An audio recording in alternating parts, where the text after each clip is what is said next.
Hello আমার ছোটো ভাই বোনেরা, কেমন আছো তোমরা সবাই? আশা করি সবাই অনেক ভালো আছো। তোমাদের সকলকে আবারও নতুন একটি ক্লাসে স্বাগত জানাই। তো ফ্রেন্ডস, আজকে ক্লাস 7-এর কোষাদিকি 2.1-এর যে চ্যাপ্টারটা, অনুপাতের যে চ্যাপ্টারটা, সেই চ্যাপ্টারটা শুরু করব। তো চলো শুরু করি। দেখো, প্রথমের পৃষ্ঠা নম্বর 26-এর একদম প্রথমের অঙ্কটাই দেখো কি আছে। অনুপাতের অঙ্কগুলোতে বলেছে 1 কিগ্রা চালের দাম 40 টাকা ও 1 কিগ্রা ডালের দাম 100 টাকা। চাল ও ডালের দামের অনুপাত হিসাব করি। যে 1 কিগ্রা চালের দাম, তাহলে এটা যেহেতু প্রশ্নের অঙ্ক, লিখে করতে হবে। লিখব প্রথমে 1 কিগ্রা চালের দাম কত, 40 টাকা। আবার বলেছে 1 কিগ্রা ডালের দাম কত, 100 টাকা। 100 টাকা। দেখো, এটাও চালের দাম, এটাও দাম, এটা টাকায় আছে, এটাও টাকায় আছে। তাহলে দুটো সমজাতীয় রাশি হয়ে গেল। তাহলে এদের ক্ষেত্রে আমরা অনুপাত সহজে বার করতে পারবো। সুতরাং চাল ও ডালের দামের অনুপাত কী হবে, 40:100। ঠিক আছে। আর অনুপাতের মধ্যে কোনো একক হয় না। কেন একক হয় না? কারণ অনুপাত মানে কি, দেখো এখানে দেখাচ্ছি, অনুপাতকে আমরা ভগ্নাংশ আকারে লিখতে পারি। প্রথমের অনুপাতটা উপরে চলে যায়, পরেরটা নিচে, মানে হর চলে আসে। দেখো এইটা অনুপাত, তার মানে আমার ওপরেও কিগ্রা নিচেও কিগ্রা। তাহলে যেহেতু এটা ওপরেও কিগ্রা নিচেও কিগ্রা, তাহলে কেটে যায়, তাই অনুপাতের মধ্যে একক হয় না। ঠিক আছে। এটা 0 0 কেটে গেল, আর 2 দিয়ে কাটো, 2 দুগুণে 4, 5 দুগুণে 10। তার মানে ওপরে চলে আসলো 2, তার মানে 2টা প্রথম পদ আর নিচেরটা পরের পদ। এটাকে বলা হয় পূর্ব পদ, এটাকে বলা হয় উত্তর পদ। এটা হচ্ছে অনুপাতের মধ্যে জানতে হয়। প্রথমেরটাকে পূর্বপদ বলে, পরেরটাকে উত্তরপদ বলে। এইভাবে তোমাকে অনুপাতের অঙ্ক বার করতে হবে। অনুপাতের অঙ্কটাকে প্রথমে ভগ্নাংশ নিয়ে তারপরে তার মধ্যে কাটাকুটি করে আবার অনুপাতে লিখতে হবে। ঠিক আছে, এইভাবে অঙ্ক করতে হয়। চলো এবার নেক্সট অঙ্ক করি। দেখো, এবার 2-এর অঙ্কটা একটা ত্রিভুজ দিয়ে দিয়েছে। এটা এ কোণ, বি কোণ, সি কোণ। তাহলে এই তিনটি কোণের অনুপাত তোমাকে বার করতে হবে।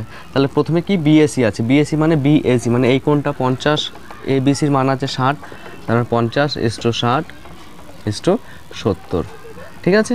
আচ্ছা, এটা দেখো তিনটে পদ চলে আসলো একটা অনুপাতের মধ্যে। তাহলে এটাকে তো আর ভগ্নাংশ আকারে লিখতে পারি না। তাহলে এটা কি, অনুপাতের মধ্যেই আমরা কাটাকুটি করব। কাটাকুটি অনুপাতের মধ্যে করতে হয় না, সেটা মনে মনে করতে হয়।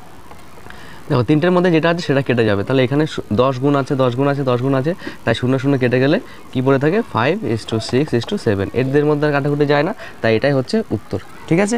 আচ্ছা, এবার 3-এর অঙ্কটা দেখো। বলেছে একটি পেন্সিলের দাম 3 টাকা, একটি লজেন্সের দাম 50 পয়সা। একটি পেন্সিল ও একটি লজেন্সের দামের অনুপাত কত? তাহলে একইভাবে লিখবো, একটি পেন্সিলের দাম কত বলেছে, 3 টাকা। তাহলে 3 টাকাকে 300 পয়সায় নিতে হবে। যেহেতু পরেরটা পয়সায় আছে, দুটোকে একই এককে নিতে হয়। আচ্ছা, তারপরে বলেছে যে একটি লজেন্সের দাম 50 পয়সা। তার মানে একটি লজেন্স বলেছে, একটি লজেন্সের দাম 50 পয়সা। তার মানে এটা 50 পয়সায় আছে। সুতরাং কী লিখবো, একটি পেন্সিল ও একটি লজেন্সের দামের অনুপাত কী হবে। পেন্সিলেরটা আগে বলেছে, তাই পেন্সিলের দামটাও আগেই লিখব। অনুপাত লজেন্সের দাম পরে বলেছে, তাই লজেন্সটা পরে। ঠিক আছে। যদি বলতো যে লজেন্স ও পেন্সিলের দামের অনুপাত, তখন কিন্তু উল্টে যেত, লজেন্স চলে আসতো আগে, পেন্সিল চলে যেত পরে। ঠিক আছে। তাহলে এবার কাটাকুটি করো। এটাকে ভগ্নাংশ আকারে নিয়েও কাটতে পারো, কিংবা অনুপাতের মধ্যেও কাটতে পারো। 0 0 কেটে গেল, তারপরে হলো 30:5। 5 দিয়ে আবার কাটো, দেখো 5 6 30:5 মানে 5 দিয়ে কাটলাম 1। এটাকে তুমি ভগ্নাংশ আকারেও নিয়েও কাটাকুটি করতে পারতে, যেহেতু দুটো সংখ্যা আছে। এইভাবে সেই ক্ষেত্রে 6:1 আসতো। আশা করি বোঝা গেছে। চলো এবার পরের অঙ্ক করি। দেখো, এবার 4-একটা বলেছে যে একটি আদলে একটি 1 টাকা ও একটি 2 টাকার মুদ্রার মূল্যের অনুপাত। তার মানে একটি, প্রথমে বলেছে আদলি, তাহলে আদলি মানে আমরা কি জানি, 50 পয়সা। ঠিক আছে। একটি 1 টাকা মূল্য বলেছে, তাই না? তার মানে মূল্য লিখব। আচ্ছা, একটি আদলির মূল্য 50 পয়সা, একটি 1 টাকার মূল্য কি হবে, 100 পয়সা। আচ্ছা, একটি 2 টাকার মূল্য, 2 টাকার মূল্য কত হবে, সেটা 200 পয়সা। আচ্ছা, এবার কি লিখবো, একটি আদলি, একটি 1 টাকা ও একটি 2 টাকার মূল্যের অনুপাত কি হবে, 50:100:200। ঠিক আছে। দেখো, 50 দিয়ে সরাসরি কাটাকুটি যাচ্ছে, বা একটা একটা করেও কাটতে পারো। প্রথমে 0 0 কেটে গেল, 5 10 20। আচ্ছা দেখো, এখানে 5 আছে, তাহলে 5কে 5 দিয়ে ভাগ যায়, 10কেও 5 দিয়ে ভাগ যায়, 20কেও 5 দিয়ে ভাগ যায়। কত হয়, 5 5, 5 দুগুণে 10, 4 5 20। তার মানে এটাই হবে উত্তর, 1:2:4। আশা করি বোঝা গেছে। চলো এবার পরের অঙ্ক করি। আচ্ছা, এবার দেখো 5-এর অঙ্কটা তোমাকে বলেছে যে উমার বয়স 12 বছর 6 মাস, রাতুলের বয়স 12 বছর 4 মাস, এবং নূরজাহানের বয়স 12 বছর হলে তাদের বয়সের অনুপাত বার করতে হবে। তাহলে এখানে দেখো বছর এবং মাস আছে, তাহলে বছর এবং মাসটাকে প্রথমে কি একটা এককে নিয়ে আসতে হবে। একক মানে কি, যেমন বছর আছে মাস আছে, তার মানে দুটোকে আমি একটা এককে নিয়ে আসবো, মাসে নিয়ে আসবো। কেমন? তাহলে প্রথমে কি লিখবো, উমার বয়স লিখবো। উমার বয়স কত বলেছে, 12 বছর 6 মাস। ঠিক আছে, তাহলে একে আমরা কি করবো, মাসে নিয়ে আসবো।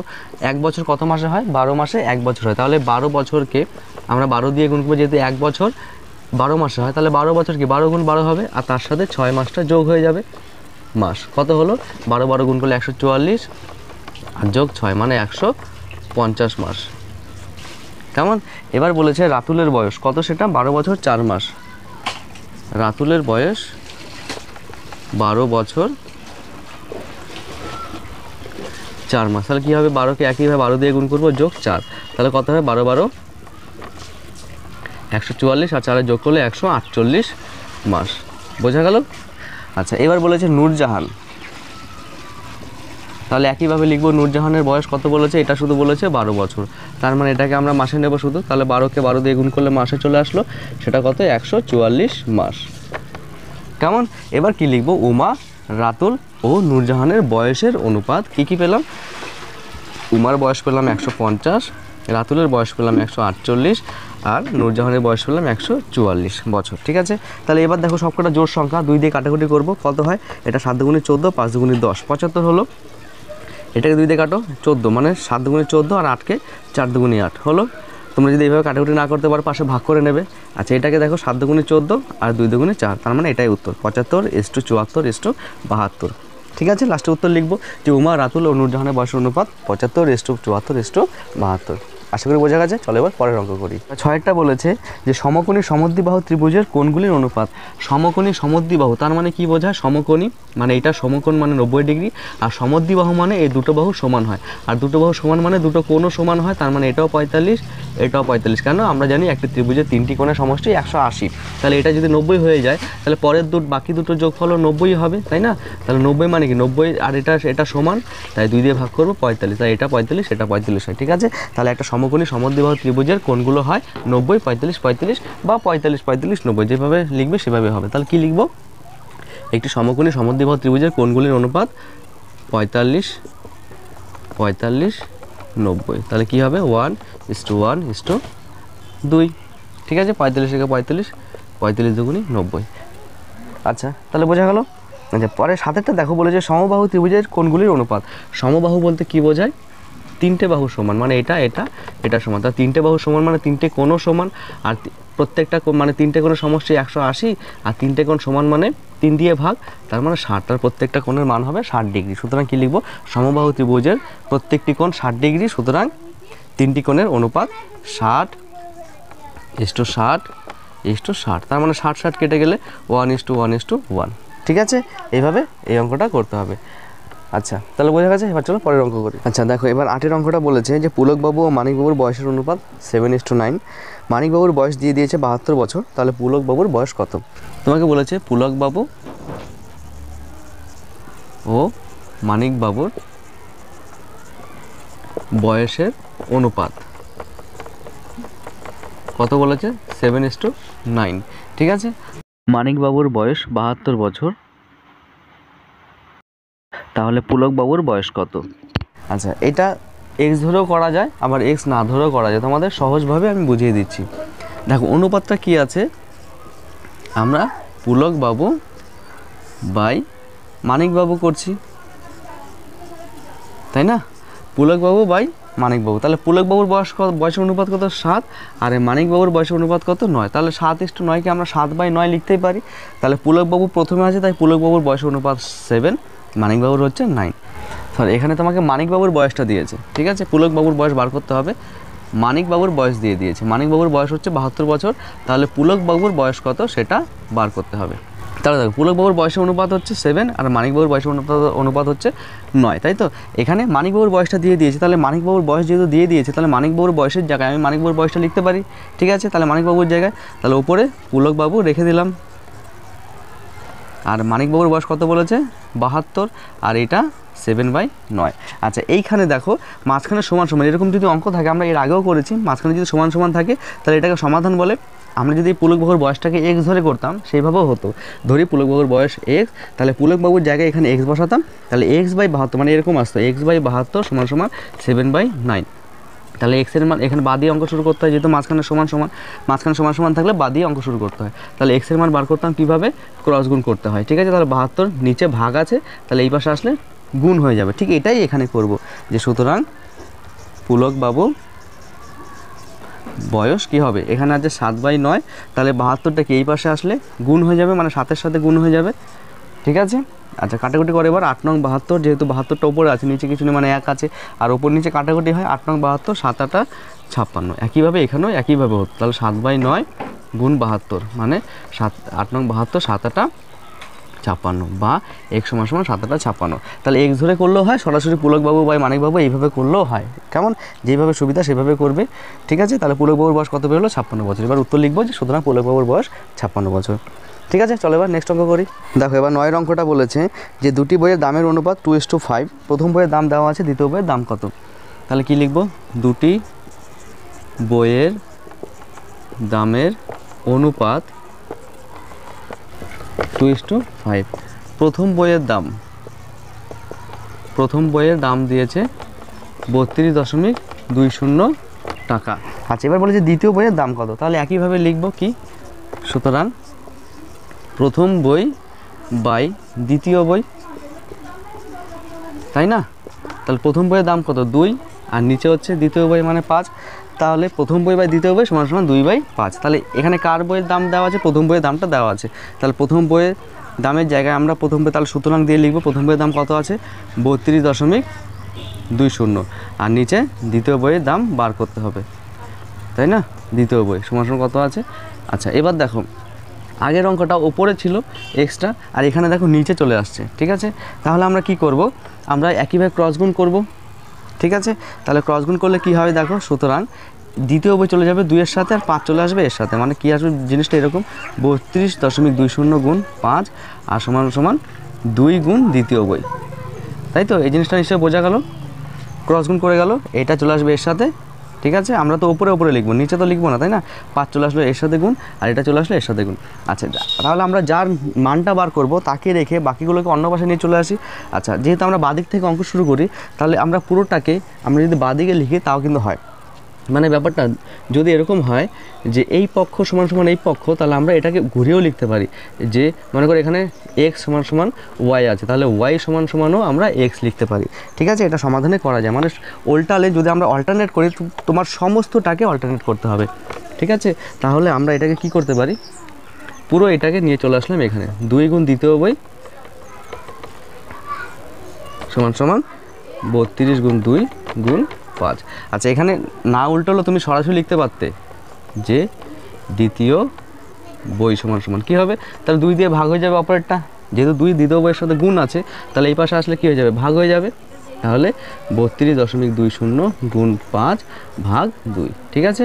আচ্ছা এবার কি করব, দশমিক তুলেও ভাগ করতে পারো, দশমিক না তুলেও ভাগ করতে পারো, দশমিক তোলার দরকার নেই, ডাইরেক্ট করে দাও।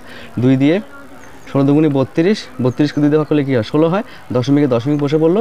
এবার 2 1 কে 2 0 0, এবার 5 দিয়ে এটাকে গুণ করবো, 5 0 0, 5 1 কে 5, দশমিকে দশমিক, 5 16 80 হয়ে গেল। তার মানে দ্বিতীয় বইয়ের দাম কত বেরোলো, 80 টাকা 50 পয়সা অথবা 80.50 টাকা, ঠিক আছে। এইভাবে স্টেপ বাই স্টেপ অঙ্কটা করবে। চলো এবার নেক্সট অঙ্ক করি। দেখো এবার 10-এর অঙ্কটা তোমাকে বৃত্তের পরিধি ও ব্যাসের অনুপাত দিয়ে দিয়েছে 22:7, তাহলে বৃত্তের ব্যাসের মানটা দিয়ে দিয়েছে, তাহলে পরিধি কত সেটা বার করতে হবে। বৃত্তের ব্যাস 2 মিটার 1 ডেসিমিটার আছে, তাহলে এই দুটোকে আমি একটা এককে নেব, ঠিক আছে। তাহলে মিটারটাকে কী করবো, ডেসিমিটার নেব। তা 2 মিটার 1 মিটার সমান সমান কত, কিলো হেক্টর ডেকামি ডেসি, তার মানে মিটার থেকে ডেসিমিটারে গেলে 10 দিয়ে গুণ করতে হয়। তাহলে 2 মিটার আছে, তাহলে 2 গুণ 10, এটা হয়ে গেল ডেসিমিটার, আর পরের ডেসিমিটার যোগ হয়ে যায়, তাই না। এইভাবে একটা এককে নিতে হয়, ডেসিমিটার হয়ে গেল। আচ্ছা তাহলে কত হয়, 10 দুগুণে 20 আর 1 21 ডেসিমিটার, কেমন। আচ্ছা এবার দেখো তোমাকে পরিধি বার করতে হবে, তাহলে একইভাবে আমরা লিখব কি, বৃত্তের পরিধি বাই ব্যাস, তাই তো কত আছে 22/7। আচ্ছা এটা তোমরা x ধরে করতে পারো, কী করে আমি সেটাও দেখিয়ে দিচ্ছি পাশে। তাহলে তোমাকে কী বার করতে বলেছে, পরিধি বার করতে বলেছে, তাহলে কি লিখবো, ধরি বৃত্তের পরিধি এক্স ডেসিমিটার। কেন এখানে ডেসিমিটার ধরলাম? কারণ আমরা ব্যাসও ডেসিমিটারে নিয়েছি, তাই না? তাই পরিধিও এক্স ডেসিমিটারই ধরলাম। তাহলে পরিধি পেলাম এক্স, আর বইতে দিয়েছে ব্যাস বলেছে কত, 21 ডেসিমিটার। তাহলে পরিধি এবার লিখব কি, সুতরাং পরিধি ও ব্যাসের অনুপাত কি পাবো, x:1, তাই না? আর এটাই তো বলেছে, দেখো x:21ই বলেছে এই জিনিসটা, ঠিক আছে, যেটা অনুপাতটা বইতে দিয়ে দিয়েছে।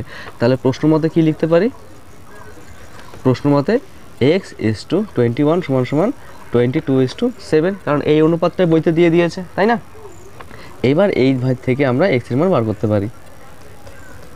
যেহেতু আমরা x এর মান বার করব, তাহলে xটাকে বাঁদিকে রেখে বাকিটাকে অন্যদিকে সরিয়ে দেবো। তাহলে 21টা x এর সাথে ভাগ আছে, তাহলে এই পাশে আসলে কী হয়ে যাবে, গুণ হয়ে যাবে। কাটাকুটি করবো, 3 × 7 = 21, 3 আর 22 গুণ করলে 3 × 6, 3 × 6 মানে 66 ডেসিমিটার, ঠিক আছে?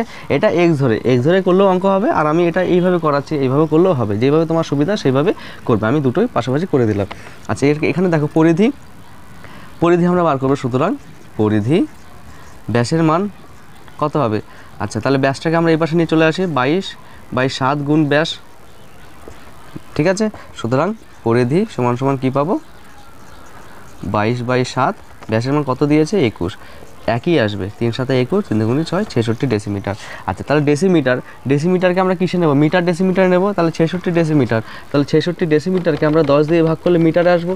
যেরকমভাবে মিটার থেকে ডেসিমিটারে যাওয়ার সময় 10 দিয়ে গুণ করেছি, ঠিক উল্টো ডেসিমিটার থেকে মিটারে গেলে 10 দিয়ে ভাগ করতে হয়। তাহলে 66/10, তার মানে কী হবে, 2 ঘর মানে একটা শূন্য, তাই 1 ঘরে ভেঙে যাবে, তাই 6 মিটার 6 ডেসিমিটার। এরকমভাবে 10 দিয়ে যদি আমরা 66কে ভাগ করি, এখানে 6 পড়ে রইলো, 6 × 10 = 60, আর বাকি 6 অবশিষ্ট, তাই 6 মিটার 6 ডেসিমিটার, ঠিক আছে? আশা করি বোঝা গেছে।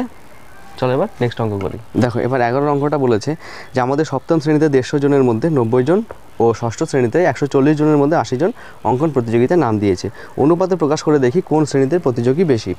তাহলে সপ্তম শ্রেণীতে 150 জনের মধ্যে 90 জন, মানে সপ্তম শ্রেণীতে প্রতিযোগিতায় নাম দিয়েছে 150 জনের মধ্যে 90 জন। তার মানে আমি এটাকে প্রথমে ভগ্নাংশে নেব, যে কতজনের মধ্যে, 150 জনের মধ্যে 90 জন। তাহলে সুতরাং সপ্তম শ্রেণীর প্রতিযোগী 90/150, তার মানে কি 150 জনের মধ্যে 90 জন নাম দিয়েছে। এটাকে আমরা তুলনা করছি, তাই আমরা এটাকে ভগ্নাংশে নিয়ে নেব।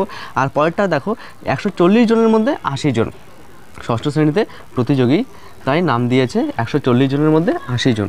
তাহলে সুতরাং ষষ্ঠ শ্রেণীর প্রতিযোগী কী হবে, 80/140। দেখো, এটাও প্রতিযোগীর ভগ্নাংশ, এটাও প্রতিযোগীর ভগ্নাংশ, তাহলে আমরা দুটোকে এবার অনুপাতে বার করতে পারবো, তাই না? তাই তোমাকে বলেছে যে এই দুটো অনুপাতে বার করে দেখো যে কোন প্রতিযোগী বেশি, ঠিক আছে? তাহলে সপ্তম শ্রেণী এইভাবে আগে প্রথমে ভগ্নাংশ বার করতে হয়। তাহলে মোট 150 জনের মধ্যে 90 জন, তাই 90/150। ষষ্ঠ শ্রেণীতে মোট 140 জনের মধ্যে 80 জন, তার মানে 80/140। তাহলে সপ্তম শ্রেণী ও ষষ্ঠ শ্রেণীর প্রতিযোগীর অনুপাত, ঠিক আছে? তাহলে সপ্তম শ্রেণীর ভগ্নাংশ কত, 90, মানে এটা পরিমাণ ছিল 150 জনের মধ্যে 90, আর পরেরটা কি ছিল, 140 জনের মধ্যে 80, ঠিক আছে? এইভাবে ভগ্নাংশ নিয়ে তোমাকে অনুপাত বার করতে হবে। এইবার এটাকে আমরা কাটাকুটি করব। দেখো, এটাকে কি করা যায়, অনুপাতের মধ্যে ওপরে ওপরে কাটাকুটি হয়, নিচে নিচে কাটাকুটি হয়, মানে ওপরে ওপরে ভাগ হয়, নিচে নিচে ভাগ হয়। দেখো, এই শূন্যর সাথে এই শূন্য কেটে গেল, আবার এই শূন্যর সাথে এই শূন্য কেটে গেল, তাহলে কি পেলাম, 9/15। আর দেখো, দুটো অনুপাত যদি আমরা পাশাপাশি গুণ আকারে লিখি, তাহলে পরের অনুপাতটা, পরের ভগ্নাংশটা উল্টে যায়। মানে কীরকম, প্রথমেরটা ওপরে চলে যায়, তো তাই 9/15, আর পরেরটা নিচে চলে আসে 8/14। তাহলে এটাকে আমরা ওপরে একটা ভগ্নাংশ, নিচে একটা ভগ্নাংশ, তা দুটো ভগ্নাংশ ভাগ আকারে আছে, তাহলে নিচেরটা কি উল্টে যায়, তাই সেটাই করলাম, 14/8 হয়ে যায়। কেমন? আচ্ছা, তাহলে এবার কাটাকুটি করো, 3 দিয়ে 3 × 3 = 9, 3 × 5 = 15, আর আছে আর নেই, তার মানে উপরে পেলাম 3 × 4 = 42, নিচে পেলাম 5 × 8 = 40। সুতরাং কী পেলাম, 42:40। তাহলে দেখো, এই অনুপাতের মধ্যে কে বড়, 42 বড় 40-এর থেকে, তার মানে 42 কার অনুপাত, সপ্তম শ্রেণীর অনুপাত। তার মানে সুতরাং কী লিখবো, যে সপ্তম শ্রেণীর প্রতিযোগী ষষ্ঠ শ্রেণীর তুলনায় বেশি, ঠিক আছে? এইভাবে অংশ নিয়ে তোমাকে অনুপাতে বার করে দেখতে হবে কে বড় কে ছোট। আশা করি বোঝা গেছে। চলো এবার পরের অঙ্কটা করি। দেখো, এবার 12 অঙ্কটা দুটি সংখ্যার অনুপাত দিয়ে দিয়েছে 5:7, সংখ্যা দুটির গসাগু দিয়ে দিয়েছে 13। সংখ্যা দুটি কী কী? এই অঙ্কটা করার আগে আরেকটা জিনিস বুঝে নাও। মনে করো আমরা 8 আর 6-এর অনুপাত বার করব। কী হবে, দেখো, 2 দিয়ে কাটবো 4, আর এখানে আসলো 3, 3 × 6 = 4:3। আচ্ছা, দেখো, তাহলে 4:3 এটা হচ্ছে অনুপাত, কিন্তু 4টা তো কোনো সংখ্যা না, আমাদের সংখ্যা ছিল কি 8 ছিল, 3টা অনুপাত, আর মূল সংখ্যা কী ছিল, 6 ছিল। তার মানে আমরা এটা বুঝতে পারলাম যে অনুপাতের মধ্যে সংখ্যাটা ছোট রূপে থাকে, লঘিষ্ঠ রূপে থাকে।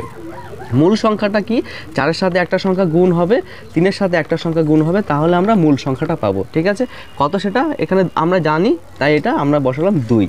ঠিক আছে, তাই সেই জিনিসটা এখানে দিয়ে দিয়েছে। দেখো এই অনুপাতটা দিয়ে দিয়েছে 5:7, আর যে জিনিসটা গুণ করতে হবে সেই জিনিসটাই বলেছে গসাগু। গসাগু মানে কি, যেমন এই যে 8 আর 6 যদি আমরা গসাগু বার করি তাহলে এদের ক্ষেত্রে আমরা 2ই পাবো। গসাগু মানে যে গুণনীয়কটা দুটোর মধ্যেই থাকে সেটা হচ্ছে গসাগু। তাহলে 8-এর মধ্যে 2 আছে, 6-এর মধ্যে 2 আছে, তাই 8 আর 6 গসাগু 2। তাই 2 দিয়ে দুটোকে যদি আমরা গুণ করি তাহলে আমরা সংখ্যা দুটোকে পেয়ে যাব। তাই সেটাই তোমাকে বোঝাতে চাইছি যে অনুপাত আর গসাগু, তার মানে এই গসাগুটা 5-এর সাথেও আছে, 7-এর সাথেও আছে, তাহলে সুতরাং সংখ্যা দুটি কী হবে, সংখ্যা দুটি হবে 5 গুণ 13, 7 গুণ 13। তার মানে 5 13 65, 7 13 91। বোঝা গেছে? এইভাবে গসাগু থাকলে তোমাকে অনুপাতের সঙ্গে গুণ করলেই সংখ্যা দুটি আমরা পেয়ে যাব। ঠিক আছে, তো ফ্রেন্ডস 12 পর্যন্ত অঙ্ক ছিল, 12 পর্যন্ত অঙ্ক আমি কমপ্লিট করে দিলাম। এর পরের চ্যাপ্টার পরের দিন আমি শুরু করব। তো ভিডিও আজকে এই পর্যন্ত। যদি ভিডিও ভালো লাগে অবশ্যই চ্যানেলটিকে সাবস্ক্রাইব করে পাশে থেকো, আর তোমাদের বন্ধুদের সাথেও ভিডিওটি শেয়ার করে দিও। আবার দেখা হচ্ছে পরে নতুন একটি ক্লাস নিয়ে, ততক্ষণ ভালো থেকো, টাটা।